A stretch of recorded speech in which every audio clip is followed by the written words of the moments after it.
नमस्कार दोस्तों, आप सभी का स्वागत है आपके अपने YouTube चैनल एग्जाम नॉलेज में। तो आज हम बात करेंगे 4 अगस्त 2026 का करंट अफेयर के बारे में बात करेंगे। जैसे कि आप सभी को पता है कि हमारी डेली बेसिस की डेली करंट अफेयर चलती है, तो बहुत महत्वपूर्ण ये क्लास होती है हमारी डेली बेसिस करंट अफेयर की। कि जैसे कि आप सभी को हम डेली बताते हैं कि हमारी ये जो क्लास होती है करंट अफेयर की, ये सभी एग्जाम के लिए महत्वपूर्ण क्लास होती है, चाहे वो सेंट्रल गवर्नमेंट का हो चाहे वो स्टेट गवर्नमेंट को, किसी भी स्टेट गवर्नमेंट का हो, उन सभी के लिए महत्वपूर्ण क्लास होती है। क्योंकि हम सिलेक्टेड 10 क्वेश्चन डेली पढ़ाते हैं करंट अफेयर के, और उन्हीं क्वेश्चन को कवर करते हैं जो आपके आने वाले एग्जाम के लिए महत्वपूर्ण हो सकते हैं। तो इसीलिए हम आपको रिक्वेस्ट करते रहते हैं कि प्लीज़ आप हमारे daily basis current affair class को जरूर पढ़िए, देखिए, फॉलो करिए प्रॉपर, और हमारा जो पढ़ाया हुआ करंट अफेयर उसको आप डे बाय डे आप रिवाइज करते चलिए। तो मैं गारंटी के साथ कहता हूं कि हमारा पढ़ाया हुआ करंट अफेयर जरूर आपके एग्जाम में आएगा। ठीक है, तो चलिए शुरुआत करते हैं, देखते हैं कि आज का जो करंट अफेयर, ये कितने करंट अफेयर ऐसे क्वेश्चन हैं जो हमारे लिए महत्वपूर्ण हो सकते हैं। ठीक है, तो पहला जो क्वेश्चन हमारा है, पहले क्वेश्चन की अगर बात करते हैं तो इसमें दिया है कि हाल ही में आरबीआई ने एक थोड़ा सा क्या है बदलाव किया है। ठीक है, तो वो क्या बदलाव किया है वो जरा देखते हैं। तो आरबीआई ने क्या किया कि थोड़ा सा यह है कि जो आरबीआई की एक मौद्रिक नीति है, नीति समिति, उसमें क्या है कि एमपीसी ने क्या है एक बेंचमार्क रेपो रेट को कितने प्रतिशत पर जो हो क्या बरकरार रखा है। ठीक है, यानी कि जो एक मौद्रिक नीति समिति होती उसमें अगर हम देखें जो हमारा एमपीसी होता है, उस एमपीसी में क्या है कि बेंचमार्क रेपो रेट जो है उस रेपो रेट को जो है क्या एक तरीके से कितने प्रतिशत पर क्या है उसको जो क्या है वो बरकरार रखा है। ठीक है, ठीक है, तो इसमें हम देखते हैं ऑप्शन की, तो इसमें 4 ऑप्शन, जैसे कि ए जो हमारा है यानी कि 5.50%, 5.25%, 60%, 6% या 6.50%। ठीक है, तो हम बात करते हैं इसके सही आंसर की, तो इसका जो सही आंसर होगा वो होगा हमारा ऑप्शन नंबर बी। ठीक, क्या होगा हमारा ऑप्शन नंबर, वो होगा हमारा बी, यानी कि 5.25% जो है वो रेपो रेट जो है क्या है आरबीआई ने क्या है उसको क्या है बरकरार रखा है। ठीक, तो भारतीय रिजर्व बैंक यानी कि आरबीआई की मौद्रिक नीति समिति ने हाल ही में बेंचमार्क रेपो रेट को 5.25% पर क्या है अपरिवर्तित रखा है। इसके साथ ही चालू वर्ष के लिए वास्तविक यानी कि जीडीपी वृद्धि दर का अनुमान जो है बढ़कर 6.7% जो है क्या कर दिया गया है, तथा खुदरा मुद्रास्फीति जो हमारी यानी कि जो खुदरा मुद्रास्फीति है, रिटेलर इन्फ्लेशन का अनुमान जो है वो कितना रखा गया है, वो रखा गया है 5%। ठीक, यानी कि जीडीपी वृद्धि दर की अगर हम बात करते हैं तो वो बढ़कर कितनी हो गई, वो हो गई 6.7% हो गई, तथा वहीं खुदरा मुद्रास्फीति यानी कि रिटेलर इन्फ्लेशन की बात करते हैं तो उसका जो अनुमान रखा गया है वो 5% रखा गया है। ठीक है, कितना परसेंट, 5 रखा गया है।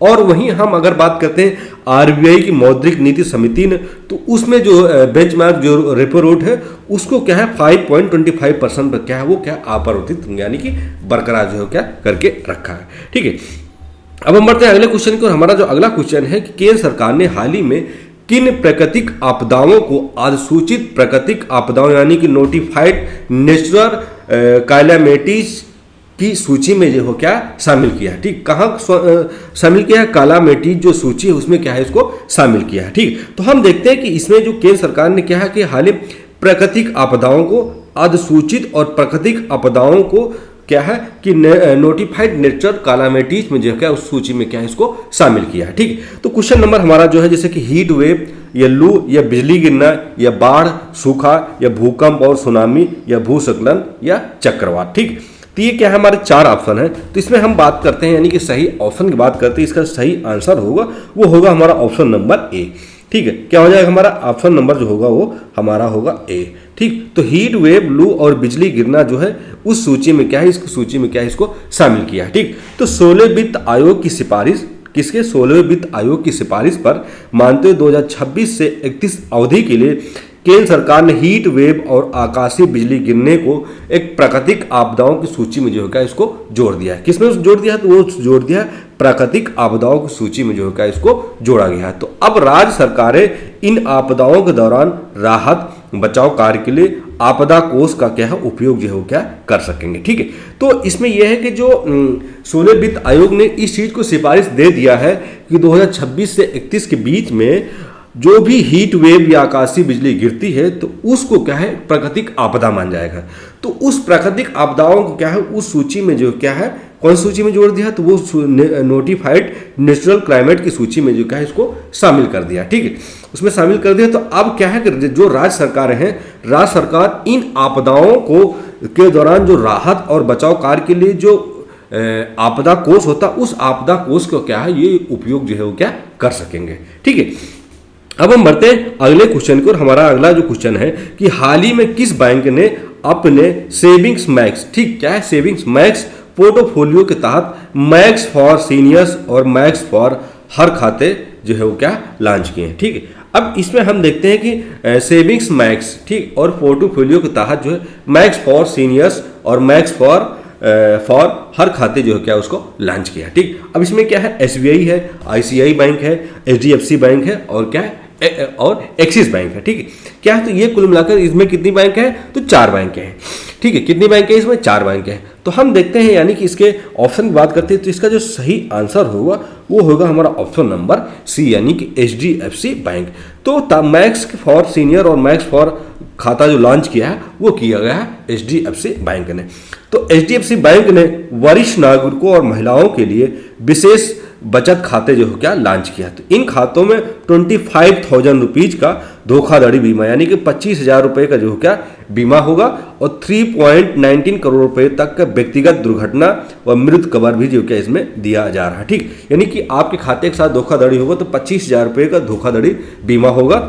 और अगर आपकी किसी कारण अगर व्यक्तिगत दुर्घटना या आपकी मृत्यु हो जाती है तो उस मृत्यु को कवर करने के लिए 3.19 करोड़ रुपए, यानी कि 3 करोड़ 19 लाख रुपए जो होगा आपको इस स्कीम के तहत जो क्या दिया जाएगा। ठीक है, अब हम बढ़ते हैं, अगला हमारा क्वेश्चन है कि भारत का 2031 से लेकर 32 तक का कुल विद्युत क्षमता यानी कि पावर कैपेसिटी का लक्ष्य जो है वो कितना निर्धारित किया गया है। ठीक है, अब हम इसमें देखते हैं तो भारत का जो हमारा एनर्जी यानी कि अभी हम भारत का जो एक प्लान चल रहा है सोलर एनर्जी का, ठीक है, कि यानी कि आप सोलर के थ्रू आप एनर्जी पावर एनर्जी बनाइए। ठीक है, तो पावर कैपेसिटी का लक्ष्य जो है वो कितना निर्धारित किया गया है। अब इसमें देखते हैं 500 गीगावाट या 874 गीगावाट या 1000 गीगावाट या 750 गीगावाट। ठीक, तो कुल मिला के इसमें कितने 4 ऑप्शन। ठीक, तो हम बात करते हैं अगर इसकी सही ऑप्शन के तो ये हो जाएगा हमारा ऑप्शन नंबर बी, यानी कि 874 गीगावाट जो है वो क्या एक पावर कैपेसिटी का लक्ष्य जो है वो क्या निर्धारित किया गया है। तो कब तक निर्धारित, ये 31 और 32 के बीच में, 2031 और 32। तो भारत ने 2031 और 32 तक 874 गीगावाट क्षमता तक पहुंचने की संभावना जो हो क्या जाहिर की। तो वर्तमान में अगर हम बात करें तो गैर जीवाश्म ईंधन यानी कि नॉन फॉसिल फ्यूल स्रोतों का कुल स्थापित क्षमता में योगदान बढ़कर जो है 54.18% जो हो क्या अब हो गया। तो कितना हो गया, 54.18% जो हो क्या वो अब ये हो गया है जीवाश्म गैर जीवाश्म ईंधन यानी कि नॉन फॉसिल फ्यूल स्रोत का। ठीक है, तो अब हम बढ़ते हैं अगले क्वेश्चन की ओर, यानी कि हमारा जो अगला क्वेश्चन नेक्स्ट क्वेश्चन जो हमारा है कि प्रधानमंत्री नरेंद्र मोदी ने युवाओं को शामिल करते हुए नशा मुक्त भारत के लिए कितने सप्ताह के अभियान की शुरुआत की। ठीक, यानी कि प्रधानमंत्री नरेंद्र मोदी ने एक युवाओं को शामिल करने के लिए एक नशा मुक्त भारत अभियान चालू किया। तो वो जो अभियान है वो कितने सप्ताह के लिए जो है क्या इसकी शुरुआत की। क्वेश्चन नंबर हमारा क्या है 5th है। ठीक है, तो हम बात करते हैं इसके सही आंसर की। तो पहले इसका हम सही आंसर देखते हैं। तो इसका जो सही आंसर होगा वो होगा हमारा ऑप्शन नंबर सी, 100 सप्ताह, सॉरी 100 सप्ताह। ठीक, कितना हो जाएगा 100 सप्ताह का जो क्या वो चालू किया। ठीक, तो पीएम मोदी ने नशा मुक्त भारत लक्ष्य को प्राप्त करने के लिए 100 सप्ताह के लंबे अभियान की जो क्या शुरुआत की है, जिसमें 28,000 स्थानों से 1 करोड़ से अधिक युवा जुड़े हैं। ठीक, यानी कि 100 सप्ताह के लंबे अभियान की जो है एक शुरुआत की है और जिसमें 28,000 स्थान से, ठीक, कितने जगह से 28,000 जगहों से लगभग 1 करोड़ से अधिक युवा जो है इस अभियान में जुड़ेंगे। और यह अभियान जो है 2047 तक विकसित भारत के दृष्टिकोण को मजबूत करने के लिए जो क्या शुरू किया गया। ठीक, यानी कि जब हमारा यह अभियान जो है 2047 तक, ठीक, एक मिनट, ठीक है 2047 तक। ठीक, तो कितना 2047 तक विकसित भारत, यानी कि जब हमारा जब 2047 में हम पहुंचेंगे तो हम अपने देश को आज़ाद हुए 100 वर्ष की वर्षगांठ जो वो मनाएंगे। तो 2047 तक विकसित भारत, ठीक, क्या है विकसित भारत के दृष्टिकोण को मजबूत करने के लिए ये जो है क्या अभियान की जो शुरुआत किया गया है। ठीक है, अब हम बढ़ते हैं, हमारा अगला क्वेश्चन है, यानी कि क्वेश्चन नंबर जो हमारा है वो क्या है, छठा है। ठीक, तो छठे क्वेश्चन में ये पूछा गया कि डिजिटल अरेस्ट और साइबर धोखाधड़ी को रोकने के लिए आरबीआई किस प्रकार के बैंक खातों के लिए नई एसओपी यानी कि स्टैंडर्ड ऑपरेटिंग प्रोसीजर जो है क्या तैयार कर रहा है। ठीक, क्या तो जो ये साइबर धोखाधड़ी को रोकने के लिए आरबीआई एक प्रकार का एसओपी यानी कि स्टैंडर्ड ऑपरेटिंग प्रोसीजर जो है उसको क्या तैयार कर रहा है। ठीक, तो हम बात करते हैं वो कौन सा प्रोसीजर है जो आरबीआई जो क्या वो तैयार कर रहा है। क्वेश्चन नंबर हमारा क्या है, छठा। ठीक, तो हम बात करते हैं इसके सही आंसर के, तो इसका सही आंसर होगा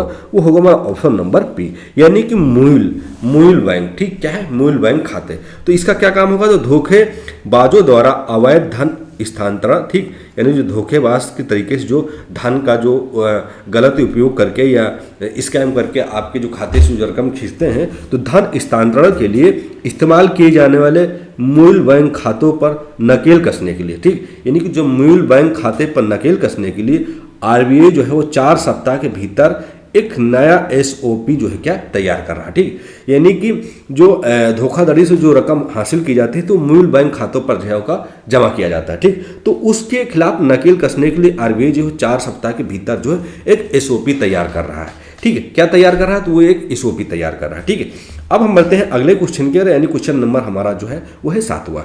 ठीक, 7वें में पूछा गया कि हाल ही ने किस भारतीय कंपनी ने एडीएनओसी संयुक्त अरब अमीरात से 15,000 करोड़ रुपए से अधिक जो हो गया प्रोजेक्ट जो है वो क्या शामिल किया है। ठीक, यानी कि एडीएनओसी संयुक्त अरब अमीरात ने 15,000 करोड़ रुपए से अधिक का प्रोजेक्ट जो है क्या इसमें शामिल किया है। ठीक, तो जैसे कि हम बात करते हैं जैसे कि Reliance industries, Tata projects, L&T hydrocarbon या ओएनजीसी। ठीक, तो ये क्या है, हमारे 4 ऑप्शन है। तो हम बात करते हैं इसके सही आंसर के, तो ये हो जाएगा हमारा ऑप्शन नंबर सी, यानी कि एल&टी एनर्जी हाइड्रोकार्बन। ठीक है, तो हम एल&टी की बात करते हैं तो संयुक्त अरब अमीरात में सैफ गैस कैप यानी सैफ गैस कैप आपाती सुविधा विकसित करने के लिए 15,000 करोड़ रुपए से अधिक जो हो क्या अनुबंध जो है वो क्या हासिल किया है। ठीक, कितना हासिल किया है, तो 15,000 करोड़ से का अधिक जो है वो क्या अनुबंध जो है वो क्या हासिल किया है। ठीक है, अब हम बढ़ते हैं अगले क्वेश्चन की ओर। अगला जो हमारा क्वेश्चन है कि प्रसिद्ध व्यक्ति मनमोहन सिंह लीवर हान का हाल ही में जो है क्या 87 वर्ष की आयु में जो क्या इनको निधन हो गया है। तो उनका संबंध जो किस क्षेत्र से माना जाता है। ठीक, यानी कि एक प्रसिद्ध व्यक्तित्व मनमोहन सिंह लीवर हान जो है उनका हाल ही में जो क्या उनकी मृत्यु हो गई। तो ये 87 वर्ष के हो चुके थे। ठीक, तो इनका संबंध जो था वो किस क्षेत्र से माना जाता है, राजनीति से, न्यायपालिका से, विज्ञान से या खेल से। ठीक है,